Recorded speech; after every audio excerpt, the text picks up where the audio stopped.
Hi అండి, welcome to hearth kitchen. ఈరోజు recipe వచ్చి బెండకాయ కర్రీ. తయారు చేసుకునే విధానం: స్టవ్ వెలిగించుకుని స్టవ్ మీద ప్యాన్ పెట్టుకోవాలి. ఇందులో ఆయిల్ వేస్తున్నాను. ఆయిల్ కాగిన తర్వాత ఆవాలు, జీలకర్ర, పచ్చిశనగపప్పు, సాయమినపప్పు వేస్తున్నాను. 2 రెమ్మలు కరివేపాకు కూడా వేసుకోవాలి. ఇది కొంచెం ఫ్రై చేసుకున్నాక కట్ చేసి పెట్టుకున్న బెండకాయ ముక్కలు వేసుకోవాలి.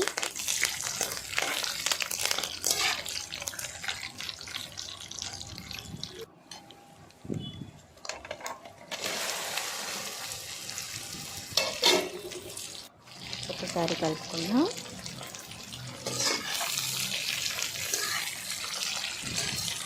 ఇది మధ్య లోపల మనం ఒక మిక్సీ జార్ తీసుకొని అందులో కారం, పసుపు, ఉప్పు, అలాగే వెల్లుల్లిపాయలు వేసి మెత్తగా మిక్సీ పట్టుకోవాలి. బెండకాయలు మధ్య మధ్యలో కొంచెం లైట్గా కలుపుకుంటూ ఉండాలి. ఇవి కట్ చేసి ఒక హాఫ్ అన్ అవర్ ఆరబెట్టుకున్న బెండకాయలు. ఇప్పుడు మనం మిక్సీ పట్టుకున్న వెల్లుల్లిపాయలు, కారం వేసేసుకున్నాం. ఇందులో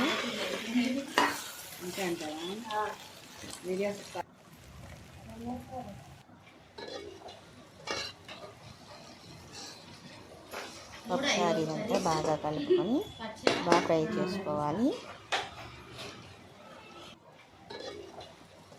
అంతే అండి, ఎంతో టేస్టీగా ఉండే బెండకాయ ఎగురైతే రెడీ అయిపోయింది. Thank you so much for watching. ఇప్పుడు ఇది మనం సర్వింగ్ బౌల్లోకి తీసేసుకుందాం. నా వీడియో కనుక మీకు నచ్చినట్టయితే నా ఛానల్ని సబ్స్క్రైబ్ చేసుకోండి. అలాగే వీడియోకి ఒక లైక్ కూడా చేయండి.